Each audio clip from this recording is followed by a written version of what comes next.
folks. I'm Jamie Hiles. I'm Lydia Judy. D-Rock.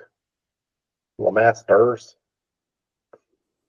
That's a brand new name completely for Derek. This is Scream Bloody Movies, the podcast where we review a horror movie each week, go over the horror news, and Derek comes up with terrible hip-hop names. What? I wouldn't say that's terrible.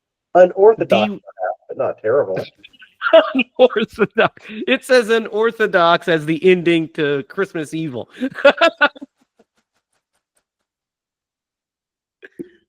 It's to rap names what that ending is to films. How you guys doing tonight? Doing good. Today is my birthday. Yay! Happy birthday! Thank you. I feel the wisdom just flowing. Just wait, in a couple years you'll start feeling it in your lower back. I'm feeling it. I'm feeling it. He's not wrong, Lydia. He's not wrong. Mm-hmm. I like the guy, but he's not wrong. That's rude. It was. Hey Derek, quick question. Yo. Your earbuds in? Nope. Because your microphone sounds like crap, man. I wasn't gonna say anything, but I was. He sounded like he was underwater. That's my rap gimmick. whoa! Oh, that was part of your rap. Look at that. Crystal clear. That's an interesting rap. Guess what I'm saying? What do you call that? Cookie Monster rap? So many things I want to say right now, but I'm not going to say them. Well, you know, you have this is your platform to talk, Derek. We've got a great show for you tonight. We'll be talking about and discussing, doing a deep dive, if you will, into Richard Franklin's 1983 sequel to Psycho 2. But before we get into any of that stuff, guys, I have a little teeny tiny bit of horror news.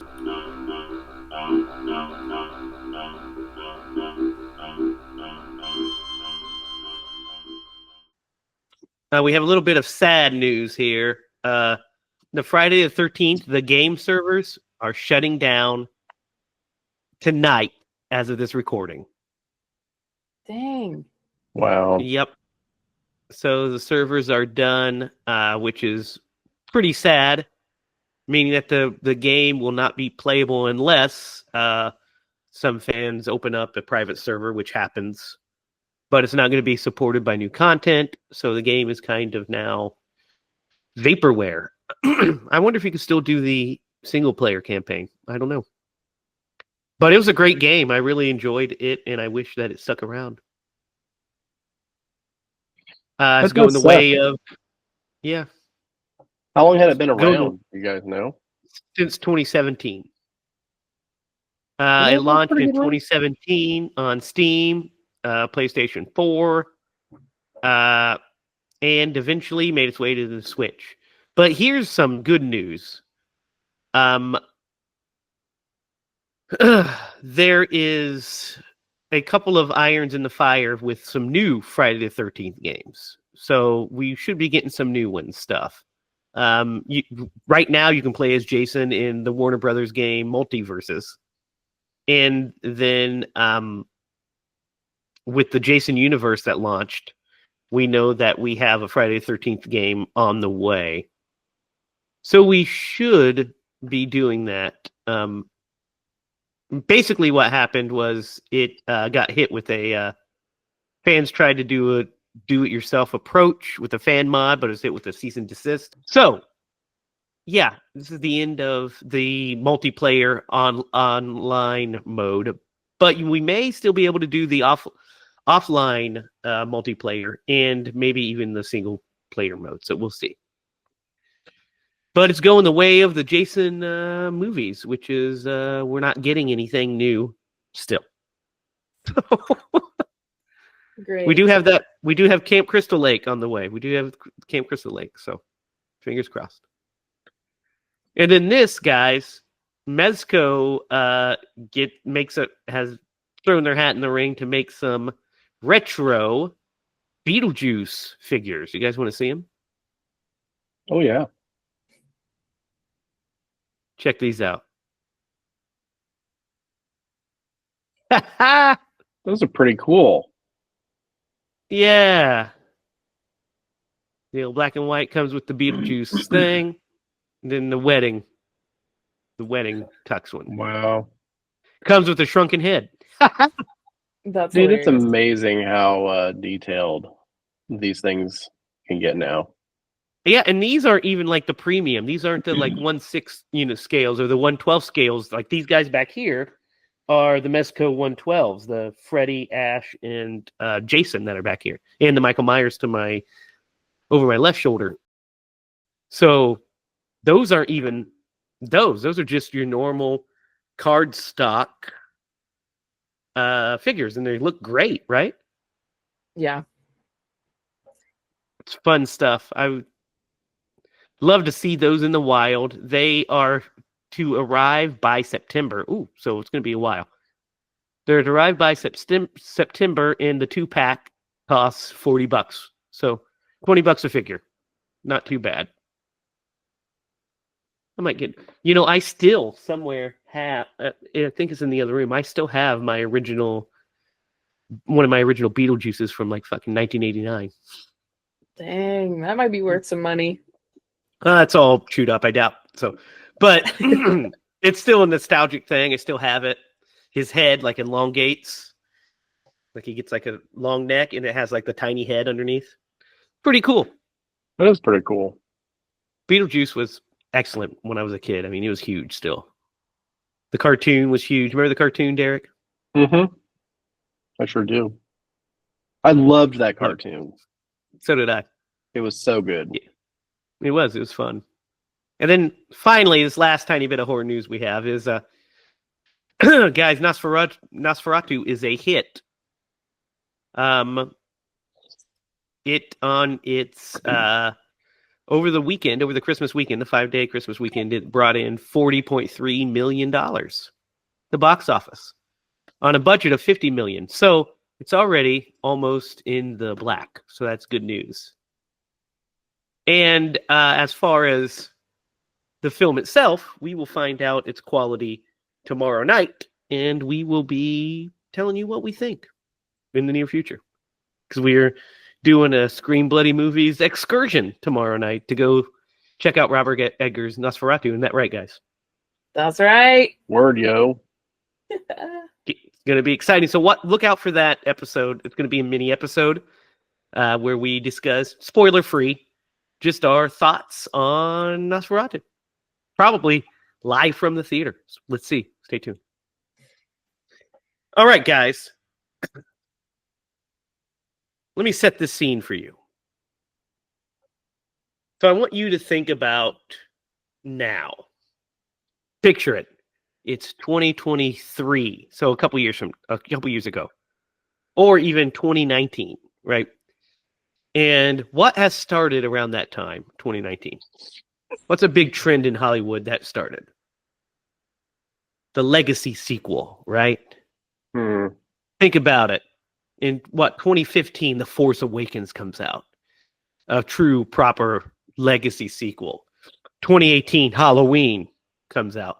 A sequel that takes place 40 years after the original. In 1997, Halloween H2O. Sequel that takes place 20 years after the original. Legacy sequels now are the big thing. Ghostbusters. Halloween. I Know What You Did Last Summer. Scream, right? We're getting all of these legacy sequels. But guys, way back in 1983, we had our very first legacy sequel. Dang. Before it had a name. It was the year of my birth. So think about this. It had been 22 years since 23 years since the release of Psycho. And after a little film called Halloween came out and ignited the slasher subgenre, and these slasher films started coming out, the king of the proto slashers, Psycho, was like, you know what? I bet you we could we could throw our hat in this ring and see what we can do and bring back the original slasher in Norman Bates. So, fast forward to now, 2025, and we're watching it, and you guys are seeing this for the first time? For the first time. Yep. Okay. So, guys, tell me, you guys knew about the existence of Psycho 2, right? Yes. Yeah, only because I'm pretty sure I've seen the third one. Oh, yes. Also, pretty solid movie. We'll I get feel into like it I just eventually. learned about it like pretty recently, like within the past couple years, probably. Oh, really? Hmm. So I have an interesting relationship with the Psycho sequels. Of course we do. Yeah. So, of course, I knew about Hitchcock's classic already. It's just one of the things that you just know it exists. The shower scene exists in the ether. And my first glimpse of the Psycho sequels actually was at the video store, walking in the horror sections and seeing the VHSs. And I made it to the P's in horror, and there's Psycho 2, 3, and 4. And I remember being like, "Oh, what are these?" I just knew of Psycho, hadn't seen it yet when I was quite young. And as I got older, I started seeing glimpses of these sequels. The first time the one I watched first, actually, I think, was Psycho 4, the beginning, because it aired on Showtime. It was a Showtime original, so it was on all the time. So I watched it, which actually acts as like a prequel sequel. It's very interesting. It's called Psycho 4, the beginning. And then I found out about, so I was like, oh, so this is the fourth one. And I remember the video store cases, the shot of him holding the keys, the cover. And I'm like, oh, okay, I'll check these out. First time I actually watched Psycho 2 was on AMC during Monster Fest in the early 2000s. And then I had seen Psycho 3 as well. I think then I rented all of them after that to check them all out. So I've known about Psycho 2's existence for a while, and I'd watched it, I think, twice, 3 times maybe. But I haven't seen this movie since 2000, let's say. Probably when that Bruce Campbell hosted Monster Fest was on. So I hadn't seen this movie in so long. I knew the beats. I knew the twist at the end. I vividly remembered the ending because it was a very memorable ending. But there was a lot to fill in for this. So it wasn't quite a first watch for me, but it was like a refresher watch. And I'm glad I was able to watch it before we did the show, because I would have been like, some stuff. Here's the stuff that happens, but I don't know if it was interesting. So where do you guys want to start? Let's start by talking about where we always should start, which is Anthony Perkins as Norman Bates, his reprisal of Norman Bates. What do you guys think of Perkins in this one? So good. Mm-hmm. Dude, he's flawless. He's perfect. He is. I mean, he literally is Norman Bates. Like he's the guy. He's the guy. That's the guy. Can you imagine that they got him for the sequel to the movie? Like, is that insane? So originally they were thinking of doing a made-for-cable sequel. And then once Anthony Perkins became attached, it became a theatrical movie. Yeah. Nice. They're like, well, I guess since probably will be a big deal, making his, Psycho back to the big screen with the original star. And guess what? It was a big deal. It made good amount of money, like $35 million, I think. Pretty good amount of money. So it did and enough to make 2 sequels. So yeah, he's great in this. What I love about Anthony Perkins in these movies is he's really sympathetic. Yes. Oh yeah. You really care for Norman, especially in this one, since he has literally rehabilitated. Yep. Yeah. Yep. And is victimized. Victimized, yeah. By Victimized everybody. hardcore. Well, Everybody, except for his therapist. His therapist is on the doctor up and up. and the sheriff. The sheriff is also on the up and up. Mm-hmm. And a twist from things. He's actually not a D-bag sheriff, a good sheriff. Yeah. But yeah, just like, but he does such a good job of relaying that vulnerability and then relaying like the madness when it starts to come across. Mm-hmm. Pretty great stuff. A+ material from Anthony Perkins, right, guys? Yes.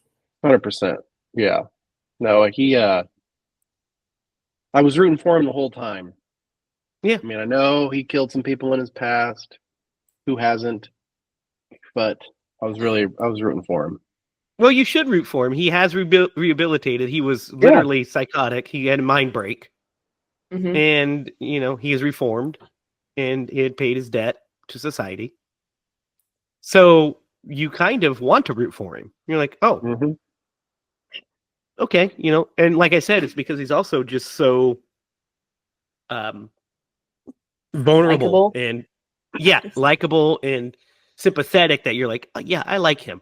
I want good things for Norman Bates. I want good things for him. Yeah. He's paid his due.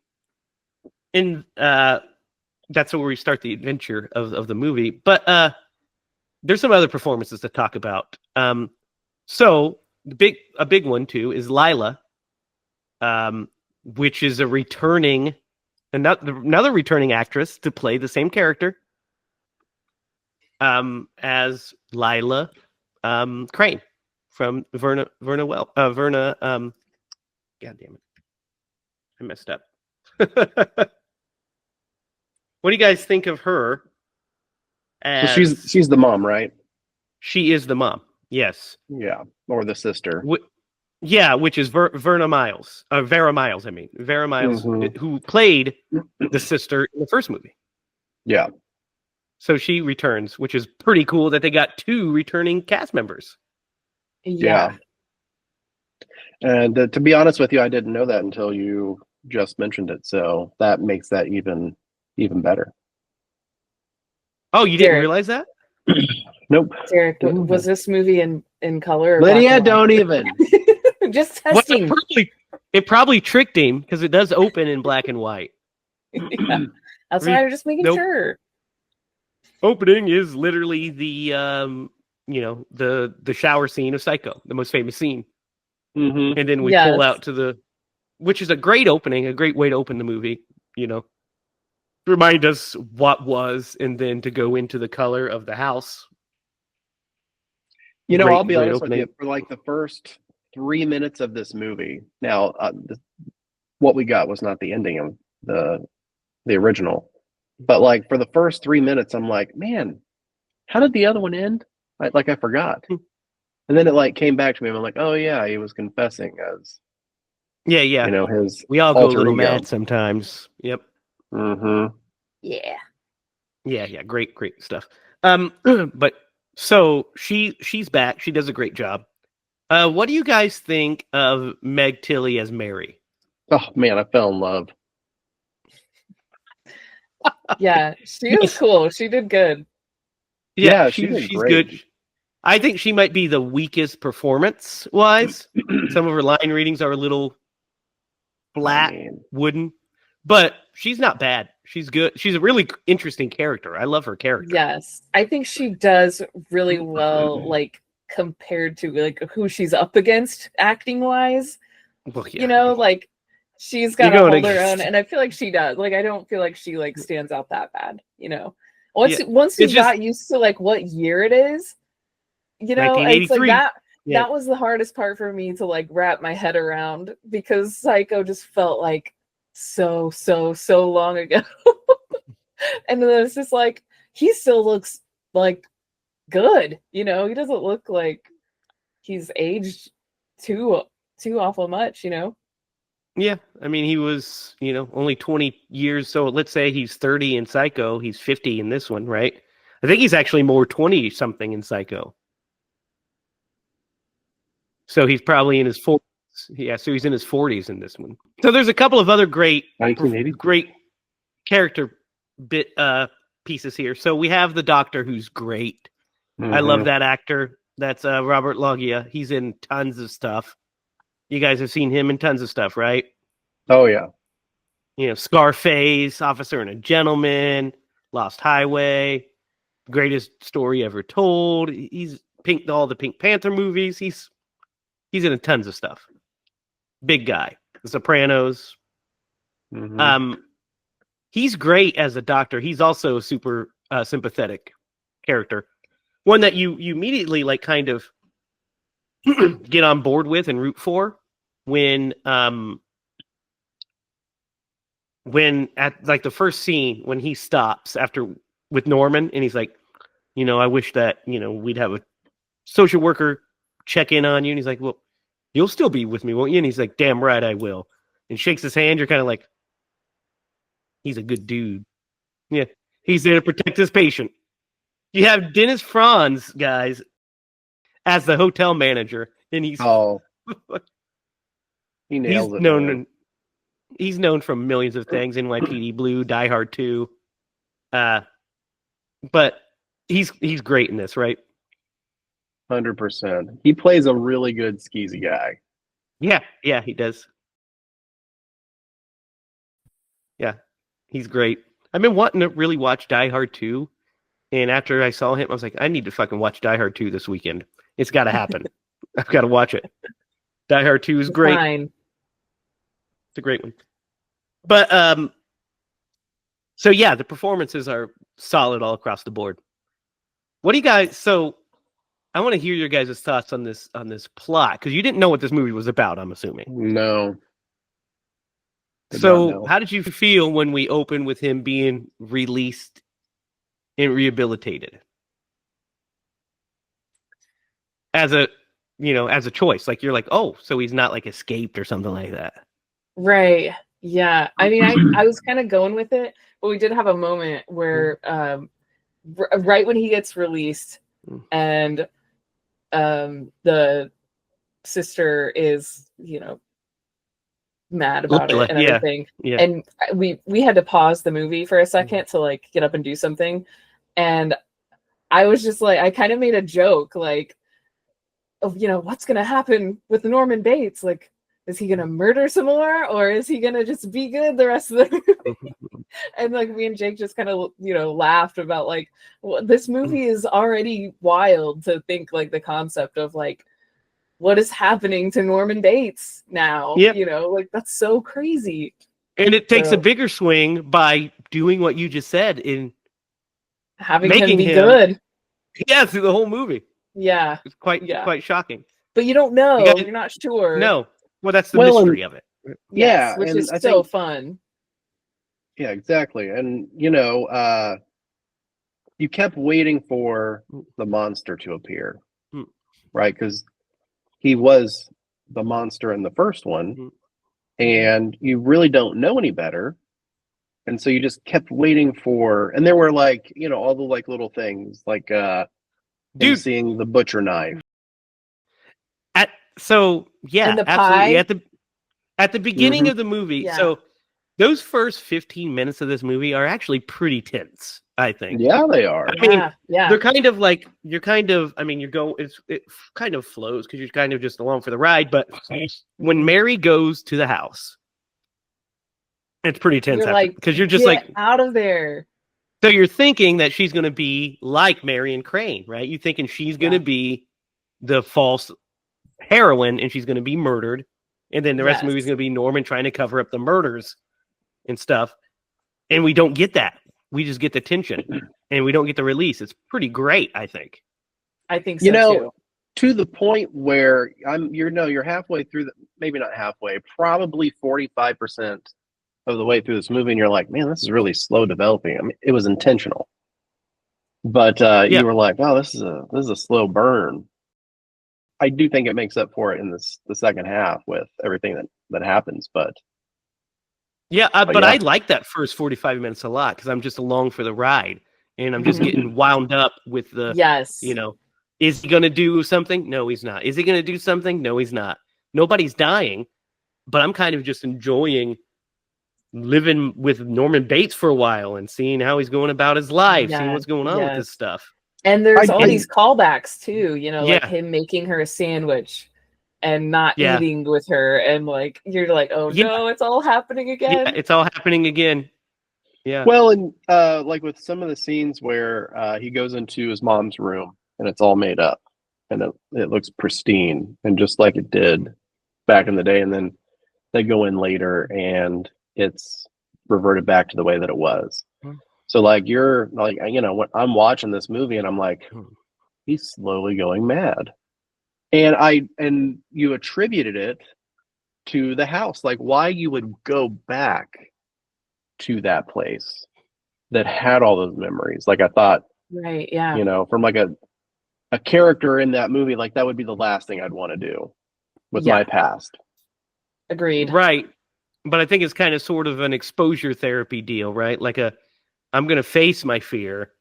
I'm cured, so this is where I belong. And I mean, he does own the hotel still. He owns the motel. Yeah, so. Sold that bee.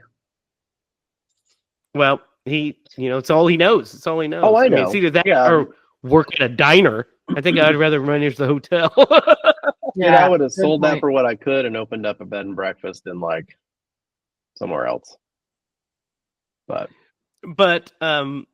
so the so like you were talking about, Derek, the slow development of like, you think he's slowly going insane because these things are happening.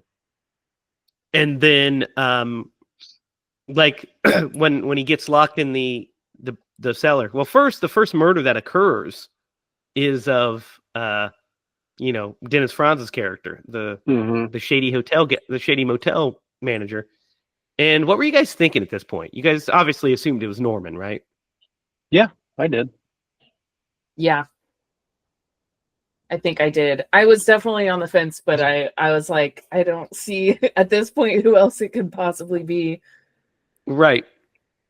Right. Well, you know, it was suspicious, but yeah. Go ahead, Lydia. No, go ahead.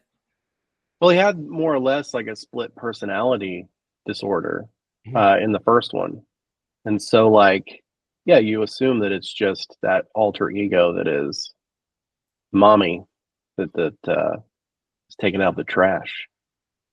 Yeah, and what's interesting is the way they stage certain scenes makes you unsure, right? I mean, you're unsure. Yeah, because he got the note, like, and they had that altercation right before that scene in the diner where he comes and starts, you know, saying things to Mary and gets him all upset, and he thinks that he wrote that note. Yeah, the mother note, which it was actually Mary. We find out, of course. Yes, we find out, but how crazy is that? So yeah, we'll get to that twist here in a minute, because I want to talk about first the first two murders that we get, because the next one is the murder of the teen boy, because they apparently the good mess around spot is in the basement of the derelict Bates house, because nobody's there. I mean, I guess it kind of would be a good spot, you know. Nobody's gonna bother you. It's abandoned. But did they not hear the news that Norman's back in town? You know. Right, yeah. Seems like news travels slow. It travels fast. Everybody was talking about how the boy was murdered the next day. So I'm sure they just didn't care.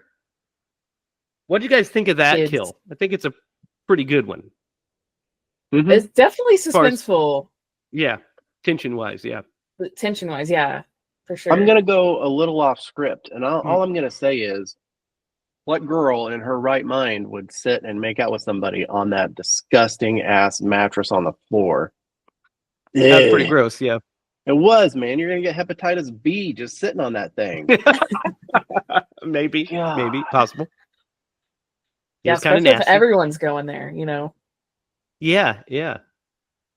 I do like how he just puts his hands in her shirt and he's like, I was like, man, this is disgusting. I literally looked at Jake and was like, this is nasty. Like, this is the grossest makeout I've ever watched on a movie. I never want to recreate this scene, Jake. Look at that mattress. Yeah, well, it's just like the sounds. Like, I was like, why is there so much sound happening? I don't want to hear that. Yeah, it's his death is good. And also keeps you guessing because Norman is locked in the cellar. But or in the attic. So, or in attic, I mean, yeah. And so the murder happens in the cellar, so it's like, how can he be there and there? But then Mary comes up and says, the door's not locked. There's not a lock on. The key's not in here. So then we start to wonder again, Derek, to your point. You're thinking it's a split personality working, right? Well, and I think that from a character perspective, like, I think that this is where he started to believe that it was him. Yeah. Like, that was the tipping point. Like, how could it not be me? Obviously, it's me. My mom is dead. Yeah. Yeah. And then he's starting to say, oh, well, my mother is alive. And then we get the shoe drop of, oh, no, I mean my real mother. My real mother is alive. And you're like, what the fuck are you talking about, Norman? You're starting to lose it even more. What'd you guys think? Were your socks blown off when you found out that Mary was Lila's daughter and they were trying to drive him crazy? Yeah. I was so mad. Yeah. I was like Mary. Jake actually guessed it like pretty early. Like, surprisingly, he guessed it before I did. He was like, this girl, like, why would she be here? He was like, she must be like, she kind of seems like maybe she's like the daughter of like the original girl that got killed. And I was like, oh man, you're right. It probably is it. But it wasn't quite right, but he did come really close. Yeah. But yeah, did you guys like that twist? Yeah, definitely. I liked every little clue, every little twist that kept happening. I was just like, I was all for it. It was great. Yeah, so that shoe drops that we have, that they're the notes he's getting, the phone calls he's been getting. We assume all of them, but not all of them. But some of the phone calls he's been getting are from, Lila Loomis, who, by the way, I've got to talk about something real fast. So Lila is Lila Crane, which is Marion Crane's sister. Marion Crane was engaged to Sam Loomis, essentially, right? From the first movie. And then in this one, we find out that Sam and Lila were married for years and he passed away. She just totally snaked her dead sister's boyfriend. What the fuck? Hey, when people grieve, they grieve together. We should have known something was wrong. We should have known. Mm-hmm. So she just takes it to the extreme. I get being upset that your sister's dead, but she has a sadistic, like, she snapped herself. She's lost her mind. Mm-hmm. Oh yeah, there was a point where I thought she was she legitimately was the killer. She was, in my mind, she was so convinced that he was bad that she was going to do bad things to put him away. And that's definitely where they wanted to lead you. And that's definitely where where her trajectory might have ended up going. We don't know. Yeah. Because when they talked about the little boy being murdered, she was like, who cares if he did it? We could blame it on him. Who cares? So basically we have two warring sides here. We have Lila, who still wants to lock him up. Then we have Mary, who is like, I don't think he is this guy anymore. I really think he's rehabilitated, and I don't want to drive him crazy because it's not right. So she starts to feel bad because she starts to develop a friendship with Norman. Like, she genuinely cares about him. Mm-hmm. And then we get like the madness. The madness hits. So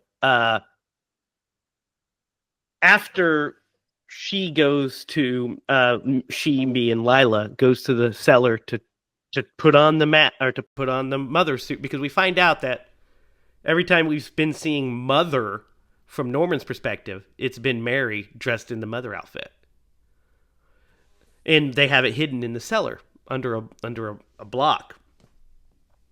So Lila goes to put it on, and she's mysteriously murdered. You guys still thinking it's Norman, right?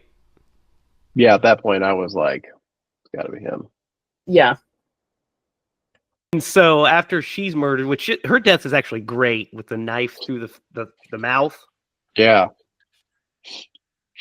The motel manager also has a great one where his face is like slit. Flat, yeah. It's a good kill too. Yeah. I thought that was a good one.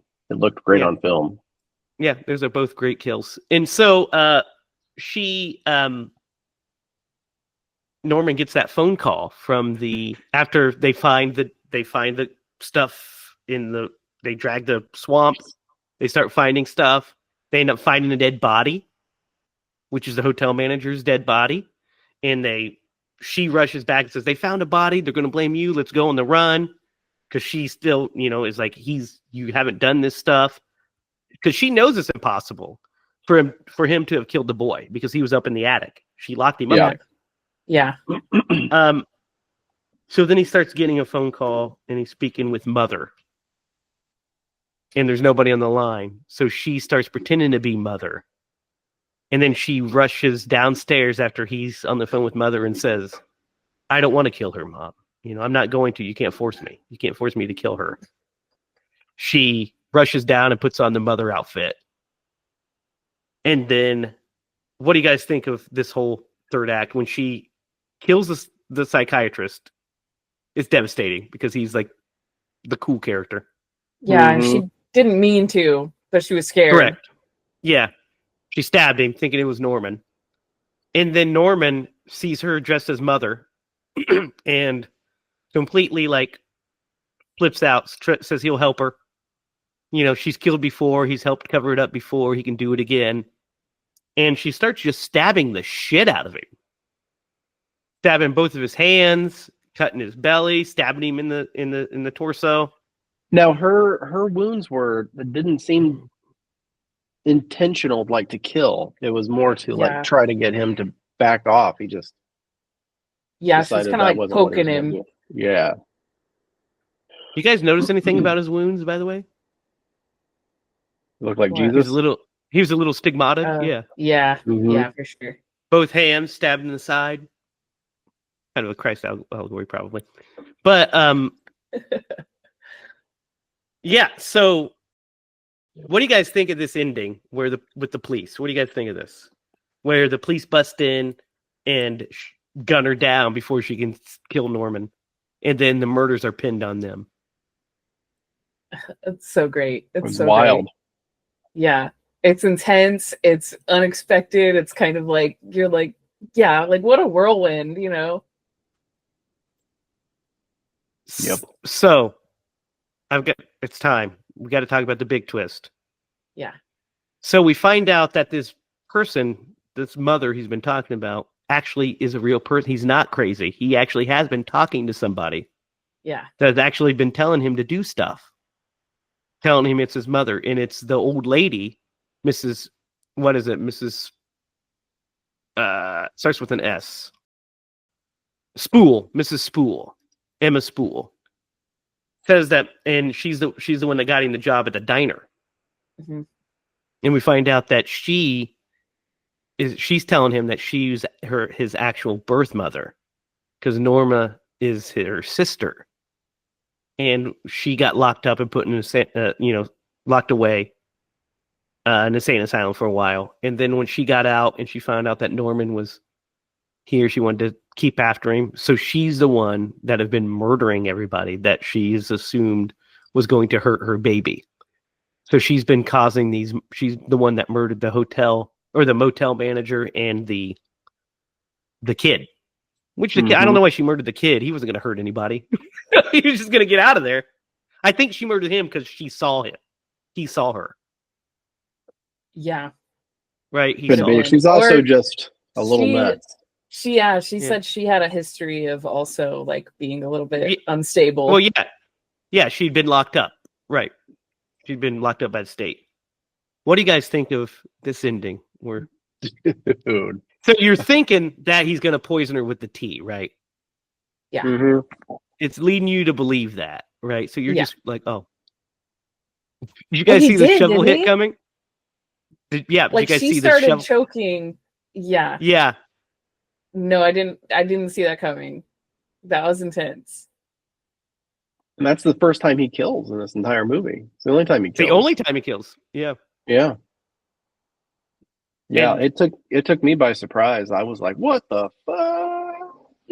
And then the ending with her being, you hear Mother's voice again, her being perched up in the window overlooking, and that great shot of her in the window and him walking down the stairs of the Bates Motel. Great ending, right? Yeah. What do you guys think of the cinematography of this movie, the direction? I think it's pretty solid. Very good, actually, I would say. Yeah, I'd agree with that. Yep. Some like really cool shots, I think. I don't know how they did that shot. They did something. It's matte painting. It's a matte painting of the house wasn't there in that shot, probably. Looks like it was kind of processed in. Yeah, because you can kind of see the clouds like through him a little bit. yeah. That's superimposed and he's in front, but it looks incredible. Yeah. One of my favorite shots in the whole movie is after Norman gets locked in the cellar, and we pull out from the cellar window, and we pan down and around to the kids going into the attic. I mean, and we pan down and around to the kids going into the cellar. You know what shot I'm talking about? Mm-hmm. It's a great shot. I was like, that's nice. There was one in the living room with the young girl, where Mary.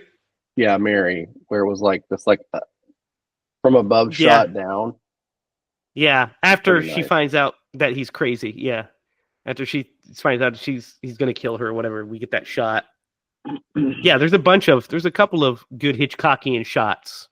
Yeah, I like when she is upstairs and she's suspicious that someone else is in the house, and she calls for him, and you see him like kind of come out of the kitchen, and the tea kettle starts going, and you're like, and she's like, the tea kettle is ready, and he's like, oh, okay.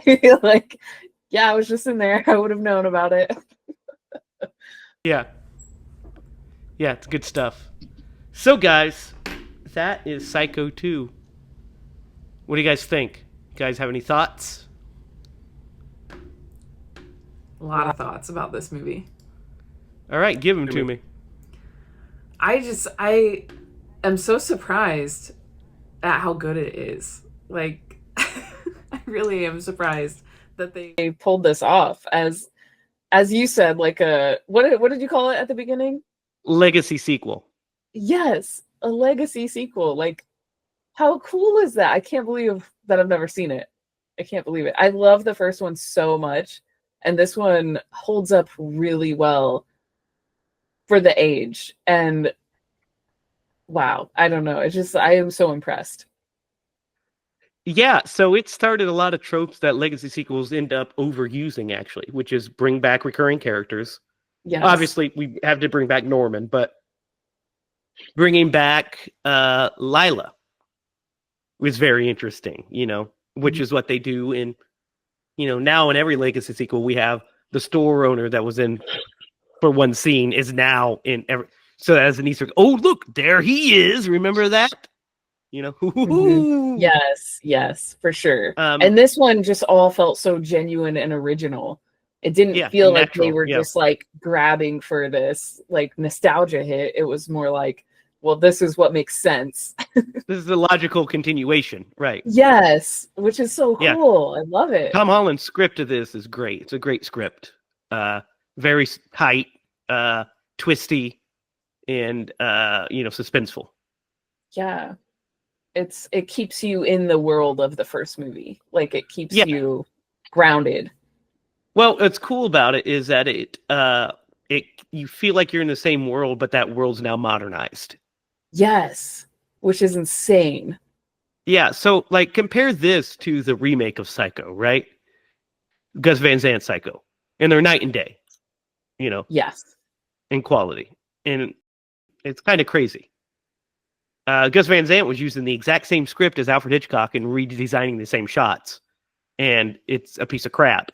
And this is a 22-year-old legacy sequel, and you're like, oh shit, it came to play. Yeah, it was not messing around. Like, it kept me on the edge of my seat. Like, we were hooked on this movie, and we had a great time watching it. which is just, I mean, that's this. You can't ask for more than that for a movie like this. Nope, that's all you need. That's all you're paid for. So, Derek, what do you think of Psycho 2? So I didn't have any real expectations going into this movie, and man, I was down for the story. Like, it was a solid story, and I loved the way that they played Norman throughout the entire thing. Like, this man who got his life together, that is some trauma that he experienced, and to bring him back from that, I mean, I'm sure his doctor was quite proud, and you're rooting for him the whole time, which is not, you can't really say that about a lot of serial killers. I root for the shape every time, and I root for Jason all the time. Yeah, and but Freddy. Those are a little bit different. But it's a lot of it. They do not give you the sympathetic. No, you root for them because they're cool as fuck. Yeah, exactly. So, you feel a lot of sympathy, man, and you're rooting for him. And then, as it's progressing and the story unfolds, and I definitely can understand as, somebody who was the sister of a victim of his, like, why you wouldn't want that person to get out. And she definitely takes it to the next level. She's kind of nuts herself. Maybe she should have sought some therapy.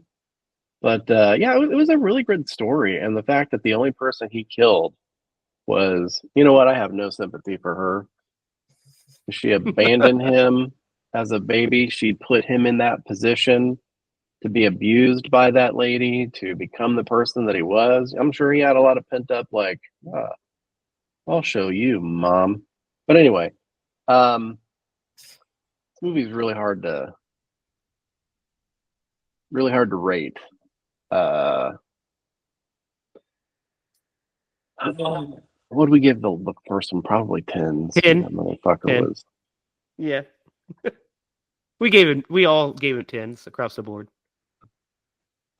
Man, I'm gonna give this a 7.5. I'm gonna give it a 7.5. It was good. I liked it a lot. I had no expectations going into it, and it did good. Lydia, what are you did you rate this, Lydia? Did I? No, she's gonna rate it now. Yeah. Man, 7.5. That's kind of low, Derek. I can't give it a 10. No. I don't, and that's why I was kind of thinking like maybe like a 9 because I'm generous and I'm like I did enjoy it because it's not ever going to be as good as Psycho. No. But it did, as far as sequels go, let alone a legacy sequel, like it made me like the first one more. Like it made me love Norman Bates even more. Like it made me, this movie made me happy. I'm going to give it a 9. I'm actually between both of you. I'm going to give it an 8. I think it's super good, super solid. And like I said, I haven't seen it since the early 2000s. But when I watched it then, I liked it a lot. I was like, this is a really good sequel. We didn't have the term legacy sequel back then. But when I picked it, I was like, you know what? I remember it being really good. If it holds up near as well as I remember it holding up, then we're gonna have a good time with it. And it did. It exceeded. It held up as actually better than I thought it did.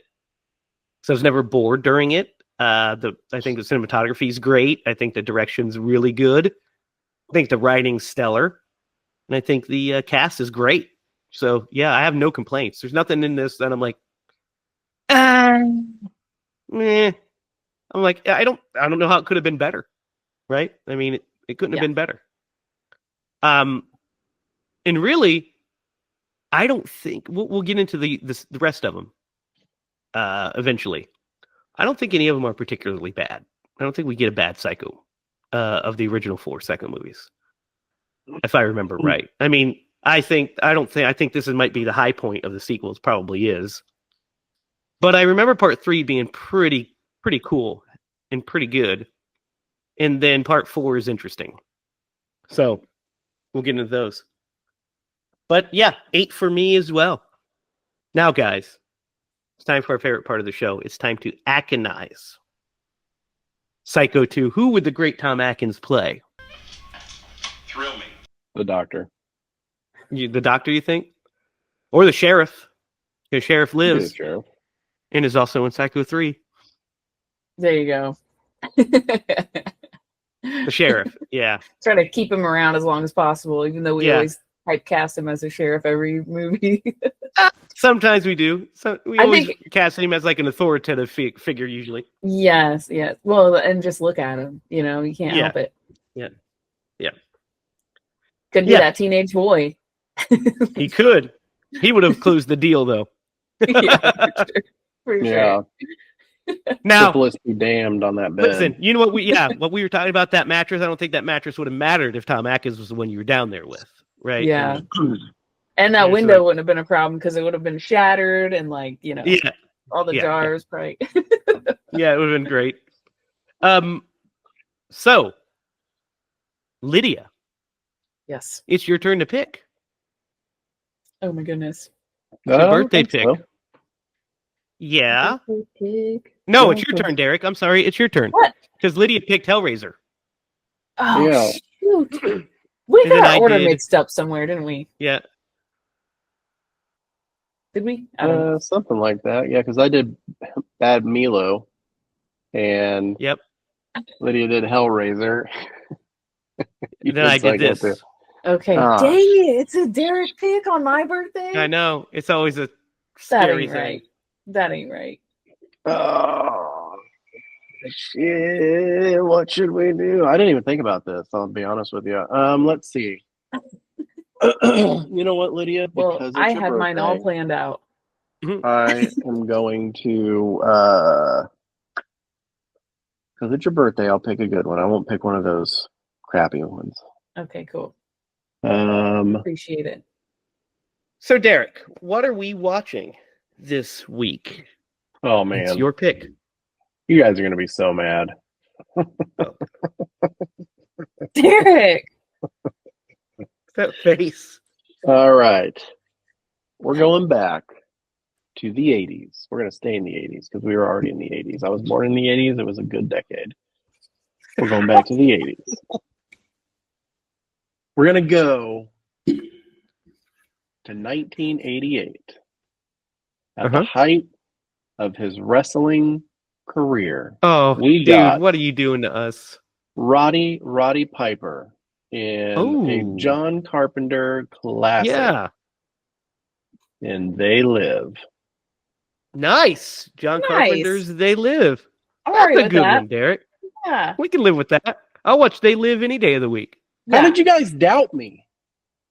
Well, because you started with, you guys are going to be really mad. And last week you picked Bad Milo. That's true. Yeah. It's pronounced your record. Milo. It's French. I, for the record, didn't mind Bad Milo, but Lydia hated the shit out of that movie. Yeah, I didn't mind it either. I thought it was a clever movie about... Yeah, I think she thought it was funny, but she did not enjoy it as much. Now, she really hated Lumberjack Man. That's true. It's one of my favorites, man. Okay, John Carpenter's They Live is on YouTube, Apple TV, Amazon Prime, Google Play Movies, Fandango at home, and in my Blu-ray collection. So that's where it should be for you as well. You should totally buy They Live because it's great. All right, guys. That'll do us for this week. So, Derek, by the time this airs, the Indiegogo is live, correct? Yep. It's live. The link will be in the description. Click on that, baby. Watch the trailer, because we have more than a trailer. We have the opening scene on our Indiegogo live. So watch the opening scene. It's incredible. I think you guys are going to love it. We love it. We think it turned out amazing. Our cast and crew knocked it out of the park. So watch that, enjoy it, let it soak into your eyeballs, and let it open up your wallets. And go on there and support Secret Admirer, so that way we can shoot this bad boy So next week, John Carpenter's They Live. And then that does it. So Psycho 2, all good thumbs ups from us.